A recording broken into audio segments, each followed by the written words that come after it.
বর্তমান জামানায় আহলে হাদিস নামক যে কবিশগুলা বের হয়েছে, এরা মূলত আহলে হাদিস না, এরা আহলে কবিশ, এবং এরা আমার মদিনাওয়ালার দুশমন।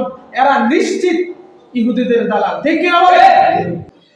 সে বলতেছে যে লা ইলাহা ইল্লাল্লাহ মুহাম্মাদুর রাসূলুল্লাহ পাশাপাশি লেখা যাবে না, এটা নাকি শিরক হয়। এটা নাকি শিরক হয়। নাউজুবিল্লাহ বলে। নাউজুবিল্লাহ। নাউজুবিল্লাহটা আরেকটু আস্তে বলে। নাউজুবিল্লাহ। হুজুর এটা শিরক হলো আলা মিল্লাতে রাসূল। আপনি আল্লাহ চিন্তা করে দেখেন, আমার মদিনাওয়ালার নাম তারা দুনিয়া থেকে মুছে দিতে চায়, কিন্তু আমার মদিনাওয়ালার নাম মুবারক কিভাবে মুছবে? জান্নাতের প্রত্যেকটা রুমে রুমে, প্রত্যেকটা দরজায়, প্রত্যেকটা জানালায়, প্রত্যেকটা জায়গায় আমার মদিনাওয়ালার নাম আগে মুহাম্মাদুর রাসূলুল্লাহ। দুনিয়ার কালিমা হলো লা ইলাহা ইল্লাল্লাহ মুহাম্মাদুর রাসূলুল্লাহ, আর আরশের কালিমা, জান্নাতের কালিমা, আল্লাহর কালিমা, ফেরেশতা জগতের কালিমা, সেটা হলো মুহাম্মাদুর রাসূলুল্লাহ, লা ইলাহা ইল্লাল্লাহ। আগে আমার মদিনাওয়ালার নাম মুবারক, পরে আল্লাহর নাম মুবারক। বলে সুবহানাল্লাহ। কারণ এখানে নাপাকের কোনো বিষয় নাই, এইজন্য আগে মদিনাওয়ালার নাম। আর দুনিয়াতে এই বেয়াদব, এই খবিশে আমার মদিনাওয়ালার নাম মুবারক, আল্লাহর নাম মুবারকের সাথে রাখলে নাকি বলে শিরক হবে। নাউজুবিল্লাহ বলে। আরে তুই বেটা দুনিয়া থেকে কয়টা মসজিদ থেকে এই কালিমা দিতে আমার মদিনাওয়ালার নাম মুবারক মুছবি? জান্নাতের প্রত্যেকটা হুরের চোখের মধ্যে আমার মদিনাওয়ালার নাম মুবারক লেখা। বলে সুবহানাল্লাহ। জান্নাতের কোথায়? প্রত্যেকটা হুরের চোখের ভিতরে আমার মদিনাওয়ালার নাম মুবারক সুন্দর করে কারুকার্য করে লাগে।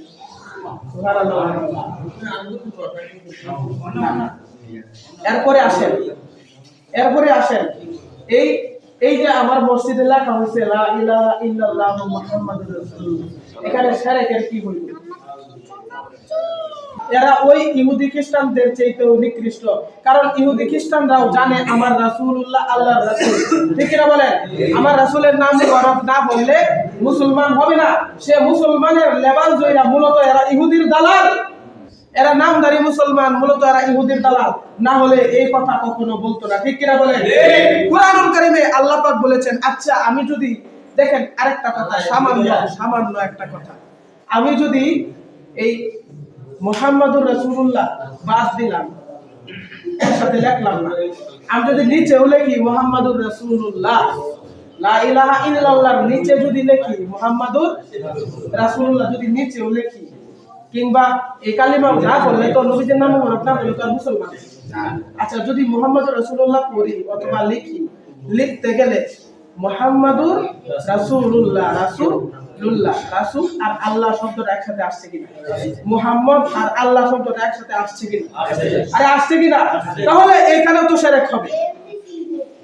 এর মানে বোঝা যায় আল্লাহ এমন ভাবে সেটিং করে দিয়েছে আমার রাসূল থেকে আল্লাহকে, আল্লাহ থেকে আমার রাসূলকে আলাদা করার কোনো সুযোগ নাই। ঠিক কি না বলেন? কুরআনুল কারীমের 6 নম্বর পারায় আল্লাহ পাক বলেন, যারা আমার রাসূলকে আমার থেকে আলাদা করতে চায়, উলাইকা হুমুল কাফিরুনা হাক্কা, তারাই হলো প্রকৃত কাফের। নাউজুবিল্লাহ বলে। তাহলে যারা আল্লাহর থেকে রাসূলকে আলাদা করতে চায় তারা হলো প্রকৃত কাফের, পাক্কা কাফের। উলাইকা হুমুল কাফিরুনা হাক্কা, তারাই হলো প্রকৃত কাফের। আমার মদিনাওয়ালা কামলিওয়ালা নবী তিনি হলো গ্রাম, আর আমার আল্লাহ হলো ফুল। ঠিক কি না বলেন? আমার মদিনাওয়ালা আল্লাহ যদি হয় সূর্য, আমার মদিনাওয়ালা সেই সূর্যের আলো। বলে সুবহানাল্লাহ। আমরা সকলে জানি আমার মদিনাওয়ালার ছায়া ছিল না। কেন ছিল না? এই প্রশ্নটা আমি ওই ইহুদির দালালদের কাছে রাখলাম, আমার মদিনাওয়ালার ছায়া কেন দুনিয়াতে ছিল না? কারণ আমার মদিনাওয়ালা তিনি স্বয়ং আল্লাহ পাকের ছায়া। ঠিক কি না বলেন? সারা জীবন আমাদেরকে ওনার শিক্ষা দিতে। এরপরে আসেন কোরআন থেকে তো মুহাম্মাদুর রাসূলুল্লাহ দেখাইলাম, কোরআনে আপনার আছে না মুহাম্মাদুর রাসূলুল্লাহ। এই যে মুহাম্মাদের সাথে আল্লাহর নাম রাসূলুল্লাহ, মুহাম্মাদুর রাসূলুল্লাহ একসাথে না? আলাদা করতে পারবে? যত চেষ্টা করে আলাদা করতে পারবে না। এই যে লা ইলাহা ইল্লাল্লাহ মুহাম্মাদুর রাসূলুল্লাহ, এই অর্থের মধ্যে কোনো শিরক আছে? এর অর্থ কি? যে আল্লাহ ছাড়া কোনো মাবুদ নেই, ইলাহ নেই। আর মুহাম্মদ সাল্লাল্লাহু আলাইহি ওয়াসাল্লাম আল্লাহ পাকের প্রেরিত রাসূল। ঠিক কি না বলেন? প্রেরিত রাসূল, এখানে কোনো শিরক আছে? আল্লাহর শান কি কমছে?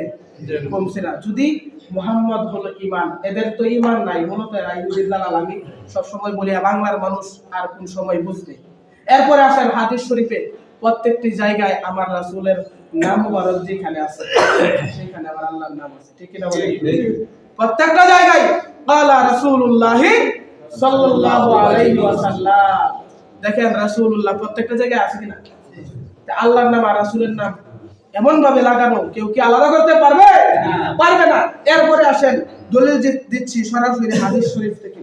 এটা মিশকাত শরীফে পাবেন, সিয়াসিত্তার হাদিস। মিশকাত শরীফ কিতাবুল ঈমানের মধ্যে হাদিস শরীফটা উল্লেখ রয়েছে। আন উবাদাতা ইবনে সামিত রাদিয়াল্লাহু তাআলা আনহু قال سمعت رسول الله صلى الله عليه وسلم يقول من شهد أن لا إله إلا الله وأن محمدا رسول الله صلى الله عليه وسلم حرم الله عليه النار. سبحان الله.